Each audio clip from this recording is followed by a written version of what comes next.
कभी अपने आप से बात करते हुए यह ख्याल आया है कि आप खुद को ही नीचा दिखा रहे हैं, या ये कि आप ऐसा सोच रहे हैं कि यह काम तो मुझसे होगा ही नहीं? जी हां, कई बार हम खुद से ही ऐसी बातें कर लेते हैं जो हमें अंदर ही अंदर कमजोर बना देती हैं।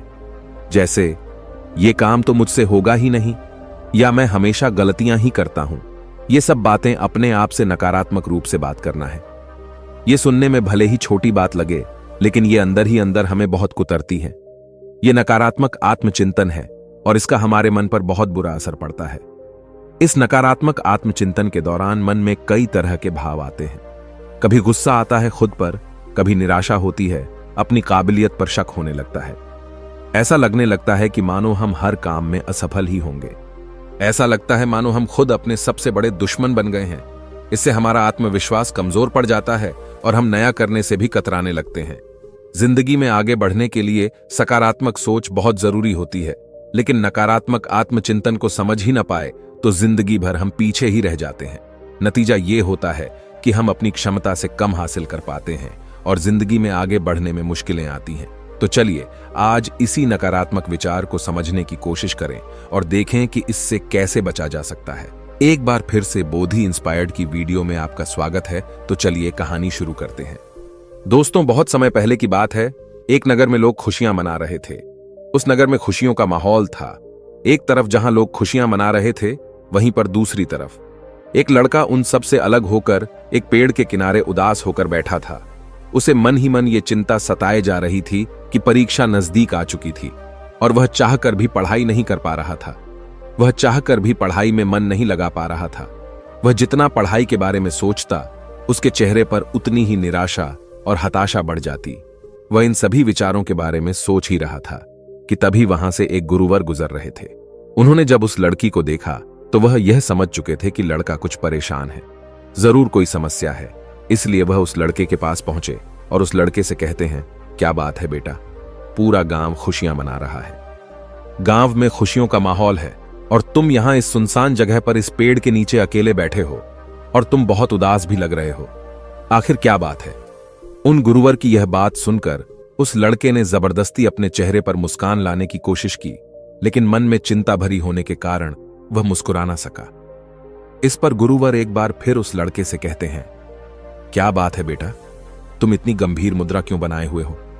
आखिर क्या समस्या है? तुम मुझसे बता सकते हो? इस पर वह लड़का उन गुरुवर से कहता है, हे गुरुवर, मेरी परीक्षा बहुत नजदीक आ चुकी है और मैं चाहकर भी पढ़ाई नहीं कर पा रहा। पढ़ाई में मेरा मन ही नहीं लग रहा। इस पर वह गुरुवर उस लड़के से कहते हैं, परंतु क्यों? इसके पीछे कोई तो कारण होगा। इस बार वह लड़का उन गुरुवर से कहता है, हे गुरुवर, मैं जब भी पढ़ाई करने बैठता हूं और इस बीच अगर कहीं भी मैं अटक जाता हूं तो मेरे मन में तरह तरह की शिकायतें उभरने लगती हैं। चिंता मुझे परेशान करने लगती है और एक के बाद एक नकारात्मक विचार मेरे मन में उमड़ते ही चले जाते हैं और उसके बाद मेरा पढ़ने में तनिक भी मन नहीं लगता। मैं चाहकर भी पढ़ाई में मन लगा ही नहीं पाता और देखते ही देखते जब मैं उन नकारात्मक विचारों के सामने हार जाता हूं तो मैं अपनी किताबें बंद कर देता हूं और फिर ऐसे ही कहीं पर निकल जाता हूं। कभी अपने मित्रों के साथ तो कभी अपने आस पड़ोस के लोगों के साथ। मैं अपना काफी समय यूं ही खराब कर देता हूं। हालांकि भीतर से तो मैं चाहता हूं कि मैं पढ़ाई करूं, अन्यथा मुझे इसका परिणाम भोगना होगा। लेकिन मैं चाहकर भी पढ़ाई कर नहीं पा रहा और ऐसा करीब पिछले 2 महीनों से मेरे साथ हो रहा है। मैं इन नकारात्मक विचारों से जितना छुटकारा पाने की कोशिश करता हूं, ये नकारात्मक विचार मुझे उतना ही घेर लेते हैं और ये मुझे डराते हैं, मुझे परेशान करते हैं। मैं चाहकर भी इनसे छुटकारा नहीं पा रहा। उन गुरुवर ने उस लड़के की सारी बातें ध्यानपूर्वक सुनी और फिर वह उस लड़के से कहते हैं, बेटा, मैं तुम्हारी मन की बातें समझ रहा हूं, लेकिन क्या तुम इसे एक उदाहरण के तौर पर समझा सकते हो? इस पर वह लड़का उन गुरुवर से कहता है, हे गुरुवर, परीक्षा बहुत नजदीक है और मैंने कुछ हद तक पढ़ाई भी कर ली है, लेकिन जो बची हुई पढ़ाई है उसके लिए मुझे हर दिन करीब 10 से 14 घंटे तक यूं ही मन लगाकर पढ़ना होगा। इसके बिना मैं किसी भी हालत में अपनी पढ़ाई पूरी नहीं कर पाऊंगा। जब यह ख्याल मेरे मन में आता है तो मैं डर जाता हूं। मैं भीतर ही भीतर कांप उठता हूं और देखते ही देखते मेरी हिम्मत जवाब देने लगती है और मैं हार मान लेता हूं। और फिर उसके बाद मेहनत करने का मानो मेरा मन ही नहीं होता। मैं चाहकर भी ध्यान नहीं लगा पाता और अगली चीज जो मुझे परेशान कर रही है रुको रुको बेटा, उन गुरुवर ने उस लड़के को रोकते हुए कहा। पहले हम एक एक करके तुम्हारे मन के उन नकारात्मक विचारों को समझने की कोशिश करते हैं, उन चिंताओं के पार जाने की कोशिश करते हैं, उनसे कुछ सीखने की कोशिश करते हैं। इतना कहकर गुरुवर उस लड़के से कहते हैं, बेटा, तुम यह कहना चाहते हो कि तुम्हें इस बात की चिंता है कि तुम अपनी बची हुई पढ़ाई कैसे पूरी करोगे, तुम एक दिन में इतनी मेहनत कैसे करोगे। तो क्या तुम्हें इस चिंता के पीछे कहीं ना कहीं शिकायत नहीं नजर आ रही? उन गुरुवर की यह बात सुनकर वो लड़का थोड़ा सा हिचकिचाते हुए उन गुरुवर से कहता है, हे गुरुवर, कैसी शिकायत? इस पर वह गुरुवर मुस्कुराते हुए उस लड़के से कहते हैं, बेटा, जब पढ़ाई करते वक्त तुम कहीं पर अटक जाते हो और बची हुई पढ़ाई के बारे में जब तुम सोचते हो, तब तुम खुद से शिकायत करते हो कि मैं तो कमजोर हूं, मैं इतनी मेहनत नहीं कर सकता, मैं भला ये कैसे कर पाऊंगा, मैं भला एक साथ 10 से 14 घंटे तक कैसे पढ़ाई कर सकता हूं। जरा खुद से पूछो, ये जो शिकायतें तुम खुद से कर रहे हो, ये सच है या झूठ, या केवल ये सभी तुम्हारे मन की एक सोच है? उन गुरुवर के इतना कहने पर वह लड़का कुछ देर के लिए मौन हो गया। उसे कुछ समझ नहीं आ रहा था कि वह उन गुरुवर को क्या जवाब दे। तभी वह गुरुवर उस लड़के से कहते हैं, बेटा, ऐसा कहां लिखा है कि तुम इतनी मेहनत नहीं कर सकते? ऐसा कहां लिखा है कि तुम्हारे पास इतनी मेहनत करने की क्षमता नहीं है? क्या किसी ने तुमसे ऐसा कहा है कि तुम इतना ध्यान लगाकर पढ़ाई नहीं कर सकते? इस बारे में वह लड़का जवाब देते हुए उन गुरुवर से कहता है, हे गुरुवर, आप सत्य कहते हैं, ऐसा तो मुझसे किसी ने नहीं कहा। इस पर वह गुरुवर उस लड़के से कहते हैं, बेटा, तो तुमने खुद से यह कैसे मान लिया कि मैं इतना कमजोर हूं और मैं ऐसा नहीं कर सकता, मैं ध्यान लगाकर पढ़ाई नहीं कर सकता? यह सब केवल तुम्हारे मन का एक भ्रम है। तो तुम्हारे मन की एक सोच है जिसे तुम अनजाने में बार बार सोचकर उस पर विश्वास करके उसे सच बना रहे हो। गुरुवर अपनी बात पूरी कर ही रहे थे कि तभी वह लड़का उन गुरुवर की बात काटते हुए कहता है, हे गुरुवर, अगर यह सच नहीं है तो फिर सच क्या है? उस लड़के की यह बात सुनकर गुरुवर मुस्कुराने लगे और उस लड़के से कहते हैं, बेटा, सच यह है कि तुम्हारे अंदर कितनी काबिलियत है, यह जानने के लिए तुम्हें आखिरी हद तक मेहनत करनी होगी। तुम्हें अपनी पूरी कोशिश करनी होगी।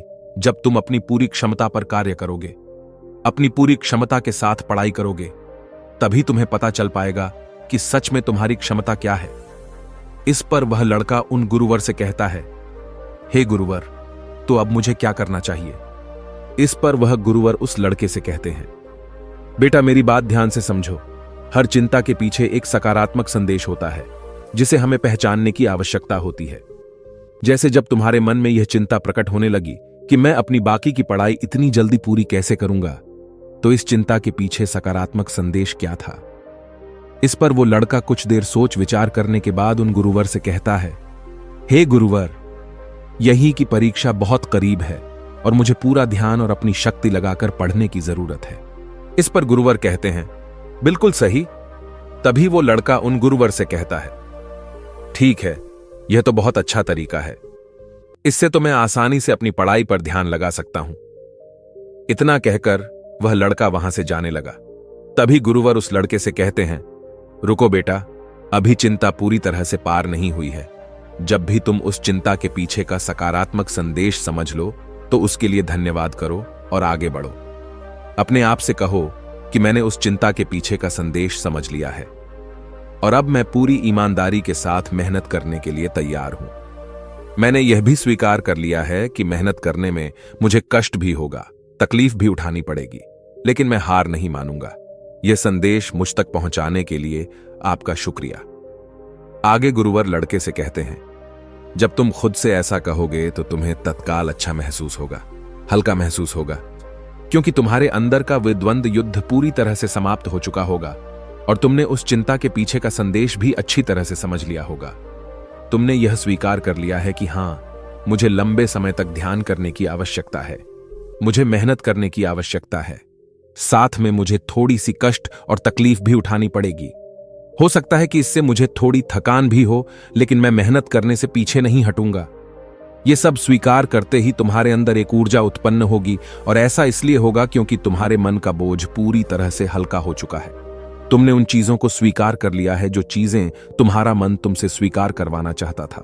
किंतु अब यही मौका है। इस मौके को खाली मत जाने देना और तत्काल इस पर निर्णय लेना, तत्काल इस पर कार्य करना, तत्काल इस सकारात्मक संदेश को अपना विश्वास बना लो। इसे बार बार दोहराओ ताकि तुम इस पर पूरी तरह से विश्वास करने लगो। आगे गुरुवर उस लड़के से कहते हैं, बेटा, यह कठिनाई का ही समय होता है, जो कुछ कर दिखाने का होता है, दर्द को ताकत में बदलने का होता है। इस दुनिया में जितने भी महान लोग हैं, जिन्होंने भी अपने जीवन में कुछ